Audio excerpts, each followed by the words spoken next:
Dancing Queen S1. That was really bad news. I had just been told that I had severely strained my ankle and that I'd definitely not be okay for the dancing competition 2 weeks away. Together with 5 of my best friends, I have been dancing gardetans for 3 years now.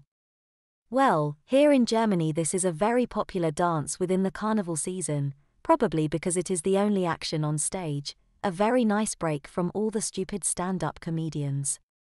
Maybe only because of our uniforms, because we all wear pretty short skirts with white, very bouffant petticoats underneath. As I said, it is very popular in Germany and a few other countries in Europe, and if you don't know what I'm talking about, you'll find tons of pictures on the internet. The others weren't really happy when I told them on the phone what the doctor had told me. As it was, we were now out of business. To be allowed to the competition, you had to have at least 6 girls on stage. Girls or boys didn't really matter, and I personally knew at least 2 boys who were dancing in a mixed group. Dancing in long pants, of course. Coming home from the doctor, I did not return to school but went home right away. It was around noon, and I could see my brother's bicycle outside the door. He was 14, 2 years younger than I, and had been acting weird for some time. I opened the door. "Hello? Anybody home?" No answer, but I heard the sound of a slamming door. My door? I knew the sound, but could I be right? Daniel. Still no answer. I went upstairs into my room. Everything looked normal to me. I was just about to relax when I noticed something was different, very different. There was a faint smell in my room, a smell that shouldn't be, as it appeared to be male in my opinion. What was that? I opened my wardrobe. Still my eyes did not show me anything, but my nose did more. Pulling out my flimsy, starched petticoat, which I usually wore underneath my short skirt with the gardetan's uniform, the smell grew stronger. Could it be true? Daniel? It came like a shock to me. I had felt for several months that something was wrong with him. The way he kept staring at me, especially at those occasions, when I was preparing for a dance and already wore my uniform at home. And I had noticed how often he tried to touch me, or, as it now dawned upon me, touch my uniform. My brother, a pervert? I had to find out, and I had to find out very quickly. What could I do? As fast as I could, I laid everything back in my wardrobe, and then I checked my camera cell phone. Yes, it worked. Then I grabbed my jacket again, put it on and rushed back to the house door. Dan? I have to run again. Just forgot some books for school. I opened the door and slammed it as hard as I could and then quickly ran upstairs again and hid in my room. Would it work? My heart was hammering so loud, Dan probably could hear it even in his room. Worse was my ankle, now screaming with pain. Nothing happened for several minutes.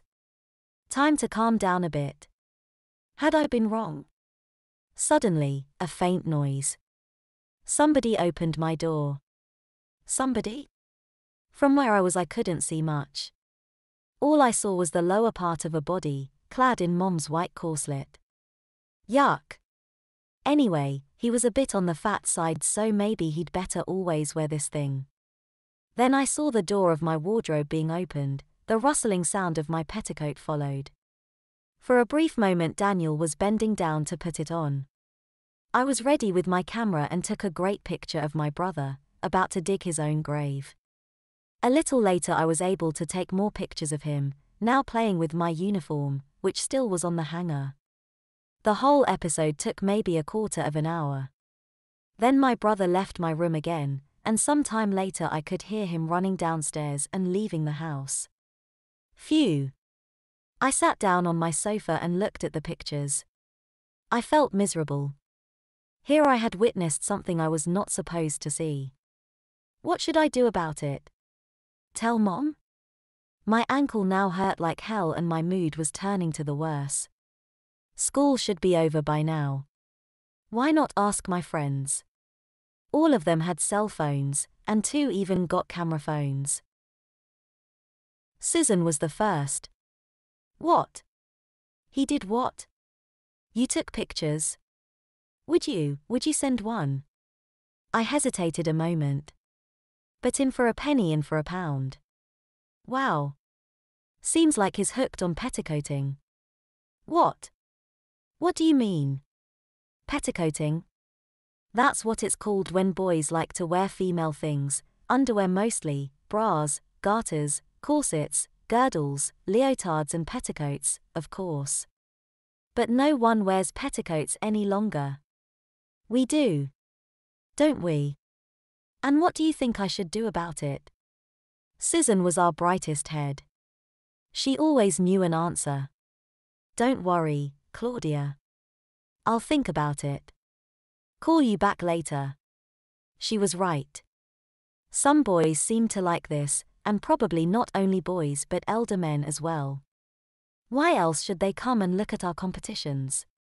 I decided to inform the other girls. They mostly laughed at it, none of them seemed to be really angry. You know what, Lydia said, don't forget it is carnival where most people like to dress in funny costumes. Just see it as a big joke. And if Daniel likes it, why not make the best of it? Making the best of it? What could that be? My phone rang, Susan was ringing me back. I think I have a superb idea.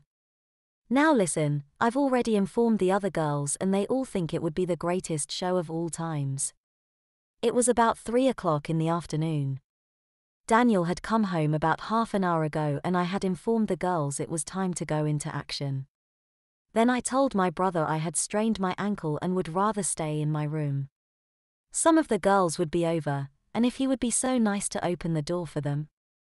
No problem, he said. The doorbell rang. Daniel. Would you open the door please? Standing at my door I could peep downstairs and see what happened. Daniel opened the door, and was nearly shocked to see Lydia entering in her red and white uniform, with the old-fashioned three-cornered hat on her head, the red booties on her feet and of course, wearing her rustling short skirt with the starched petticoat underneath.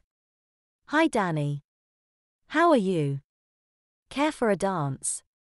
Lydia grabbed him and whirled him around once or twice, before she took the stairs to my room.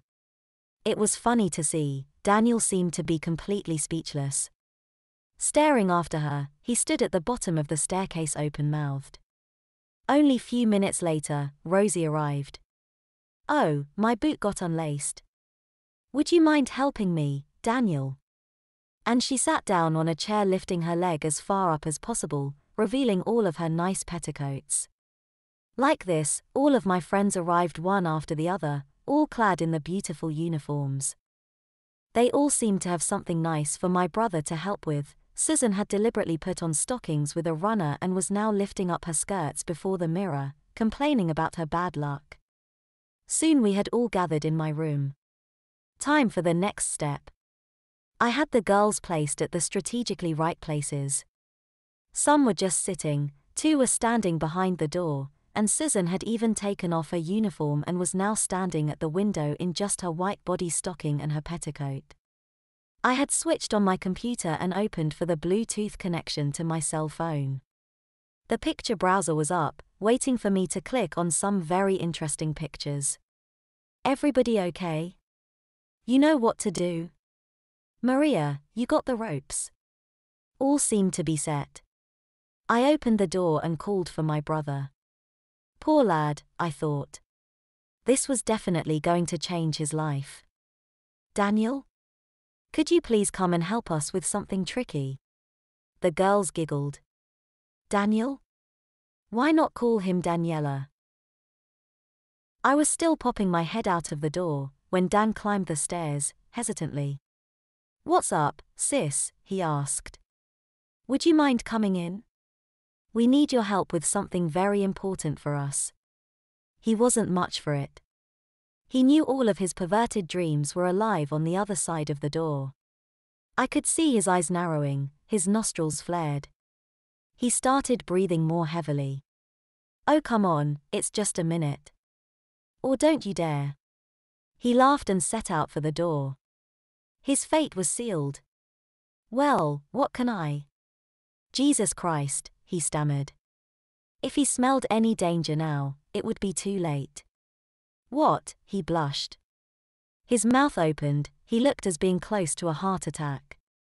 Then he turned around and went straight to the door. But the door was closed with Lydia and Maria standing in front of it. I had to take control now.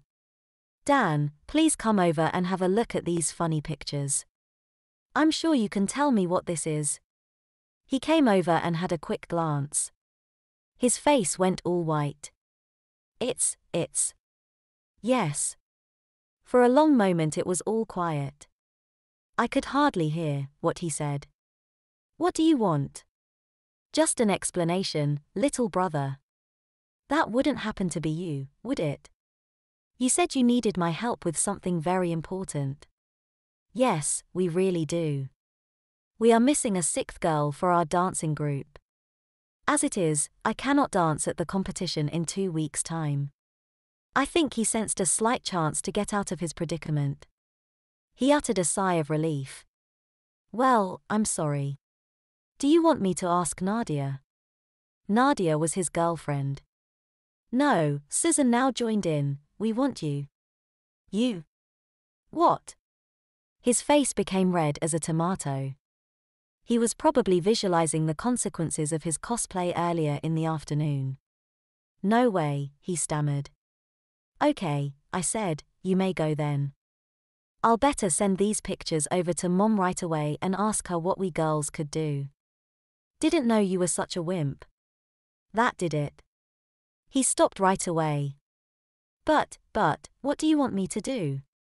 You don't want me to join your group, do you? Yes, we do, all of the girls answered in a chorus. But, I hardly know your dance. You'll learn it, we'd be obliged to train you. He still wasn't quite sure what the girls meant. So he tried his last straw. Well, I cannot see how we could do this, he said. You don't have a male costume, do you? No, we don't, the girls cheered. He remained silent. He did neither breathe, nor twinkle his eyes. I had to do something. I grabbed my phone and said, as if talking to myself, well, Mom's telephone number, 016022. Wait. What exactly have you been thinking about? Half an hour later he knew.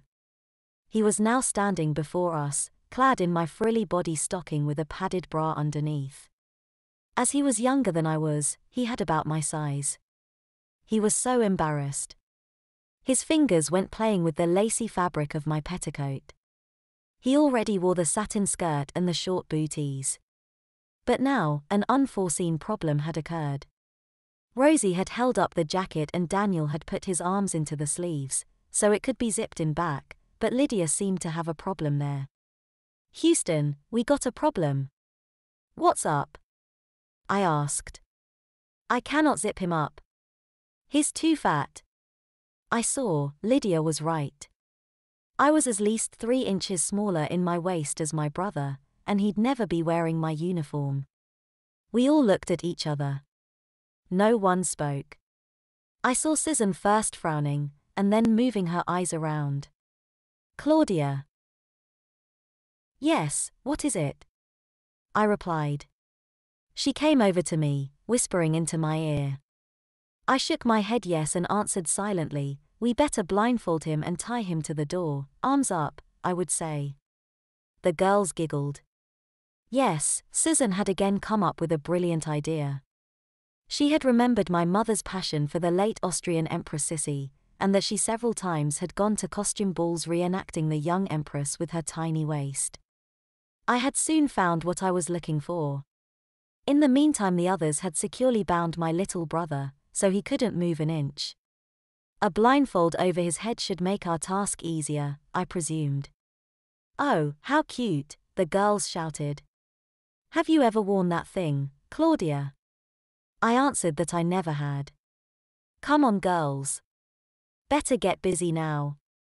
Soon we had clasped Mother's beautiful corset around Daniel's waist. There was no time to waste now. We looked at each other, uncertain whom of us should take the laces. He's your brother, they said. But I'd rather be free and look at it from a distance.